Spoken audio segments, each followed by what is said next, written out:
Hello everyone, welcome to पाठ्यक्रम। आज हम डिस्कस करेंगे कंडक्टोमेट्रिक टाइट्रेशन। ठीक है, तो इसमें हम दो वीडियो को अपडेट करेंगे कंडक्टोमेट्रिक टाइट्रेशन में। तो पहला अभी हम देखते हैं strong acid with strong base, और दूसरा देखेंगे weak acid and strong base.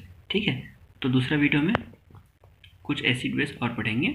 Okay, तो सबसे पहले कंडक्टोमेट्रिक टाइट्रेशन पढ़ने से पहले हम उसका प्रिंसिपल जान लेते हैं, क्योंकि एग्जाम में प्रिंसिपल मोस्ट इंपॉर्टेंट होता है और आप कोई भी टॉपिक पढ़ रहे हैं तो आपको उसका प्रिंसिपल पता होना चाहिए। ठीक है, तो बहुत ही सिंपल वे में लिखा हूँ इस चीज़ को, मैं एक ही बार में पढ़ोगे और याद हो जाएगा। ठीक है, the determine of end point of a titration by mean of conductivity measurement is known as conductometric titration. ठीक है, सिंपल सा है, एकदम आसान भाषा में। जो एंड पॉइंट आएगा वो उसका कंडक्टिविटी टाइट्रेशन होगा। ठीक है, आगे एग्जाम्पल देखेंगे। Then during the course of titration the conductivity of the solution change since there is change in the number and the mobility of ion. ठीक है, तो एग्जाम्पल इसका देखते हैं। जैसे कि हम strong acid HCl with strong base NOH लेते हैं। ठीक है, तो ये डायग्राम को पहले आप देख लो, और इसमें ना याद करने की कोई नीड नहीं है। जो चीज़ यहाँ पे हो रहा है ना, बस उसी चीज़ को यहाँ पे लिखा गया है। ठीक है, एक बार आप इसको देखो और इसको पढ़ो, एक बार में समझ आ जाएगा। देखो अब क्या हो रहा है। When the base is added in HCl solution, ठीक है, द कंडक्टेंस फॉल हो गया due to the replacement of hydrogen ion by the added cations as H+ ion react with OH- ions to form undissociate water।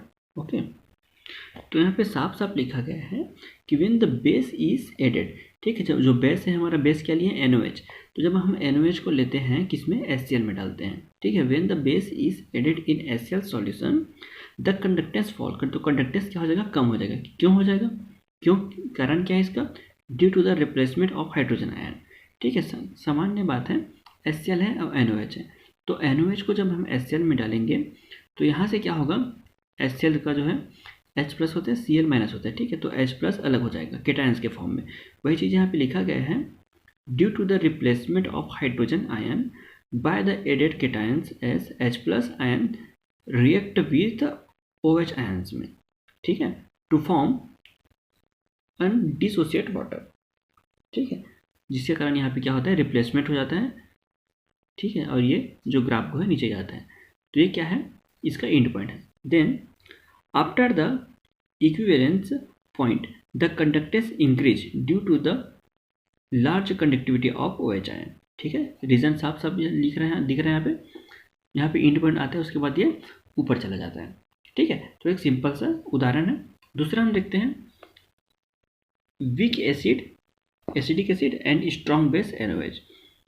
Initially, the conductance is low due to the favorable ionization of acetic acid, followed by increase due to the NOH.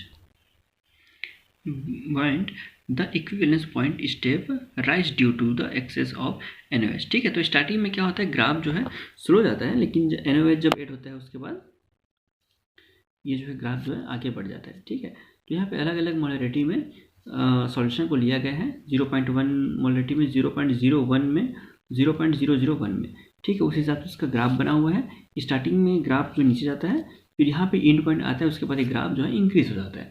ठीक है, और जो titration है, conductometric titration, उसका definition भी यही बोलता है ना, एंड पॉइंट जो आता है वही उसका कंडक्टोमेट्रिक टाइट्रेशन का डेफिनेशन कहलाता है। ठीक है, जो हम लोग स्टार्टिंग में पढ़े हैं। ओके, तो उसको आप अच्छे से 2 बार 3 बार करना, और इसमें कोई हार्ड वाली कोई चीज़ नहीं है, अच्छे से आप पढ़ोगे तो हो जाएगा। ओके, मिलते हैं एक नए वीडियो के साथ। Thanks for watching.